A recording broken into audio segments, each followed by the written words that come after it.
BJP ৰাজ্যিক সভাপতি ভৱেশ কলিতা ডাঙৰীয়াই মহোদয় মানসিক ভাৰসাম্য হেৰাইছে আৰু সেইকাৰণে তেখেতে প্ৰলোভনৰ ৰাজনীতি বা ধমকিৰ ৰাজনীতিৰ আশ্ৰয় লৈছে।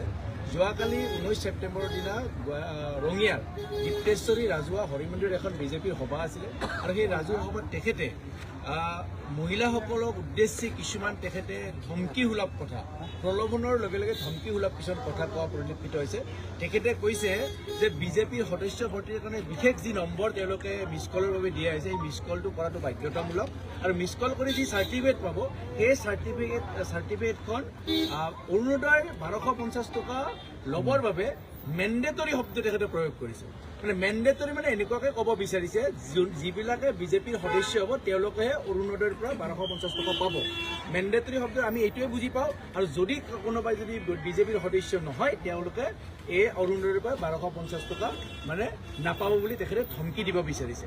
সেইকাৰণে মই বিজেপিৰ আজি এই ৰাজ্যিক সভাপতি ভৱেশ কলিতা ডাঙৰীয়াৰ বিৰুদ্ধে আমি প্ৰদেশ কংগ্ৰেছৰ তৰফৰ পৰা এখন FIR দাখিল কৰিছোঁ এইকাৰণে যে ৰাইজৰ স্বাৰ্থত আঘাত কৰিবৰ পৰা ভৱেশ কলিতাৰ ক'ত ধৃষ্টতা পালে সেইখিনি কথা সুধিব পাৰিছোঁ। এই যিবিলাক অৰুণোদয়ৰ যিবিলাক ধন এই যিবিলাক 1250 টকাৰ ধন এই ধন ভৱেশ কলিতাৰ পিতৃৰ পৈতৃক সম্পত্তিৰ পৰা দিয়া নহয় বা মুখ্যমন্ত্ৰী হিমন্ত বিশ্ব শৰ্মাই নিজৰ পিতৃৰ মাটি বিক্ৰী কৰি বা পত্নীয়ে এইবিলাক যে দুৰ্নীতি কৰি মাটি সংগ্ৰহ কৰিছে সেই ভূমি সংগ্ৰহ কৰা ভূমি বিক্ৰী কৰি কিন্তু এই ধন দিয়া নাই।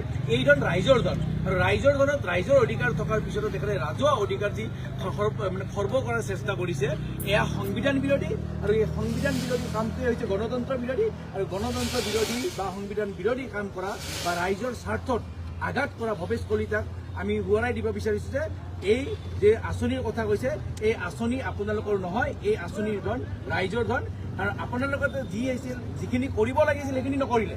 আজি তেলৰ দাম 200 টকা হৈছে সেইটোত আপোনালোকৰ মাত নাই। আজি 400 টকাৰ চিলিণ্ডাৰ 1200 টকা 1000 টকা হৈছে সেইটোত কিন্তু আপোনালোকৰ মাত নাই। পিঁয়াজৰ দাম আজি 80 টকা হৈছে, আলুৰ দাম 50 টকা হৈছে। গৃহিণী পাকঘৰত সোমাব পৰা নাই।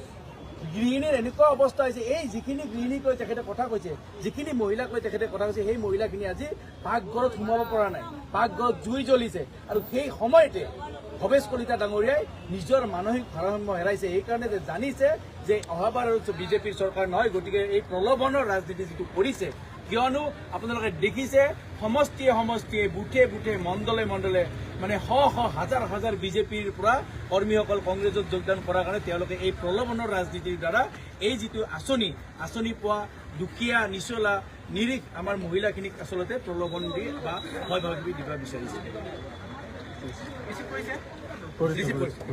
ৰিচিভো কৰিছে বঢ়িয়াকৈ আৰু তেখেতসকলে ষ্টেটমেণ্ট ধুনীয়াকৈ লৈছে আৰু তেখেতে আমাৰ সন্মুখৰ পৰা সিনিয়ৰ অফিচাৰৰ লগত কথা পাতিছে আৰু সিনিয়ৰ অফিচাৰে তেখেতক ৰিচিভ কৰিব দিছে আমি নিজে শুনিছোঁ।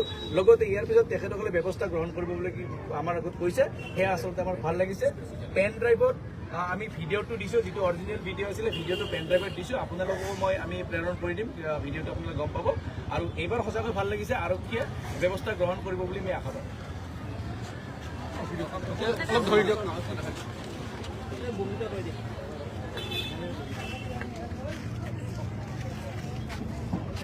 এইফালে চাব এবাৰ।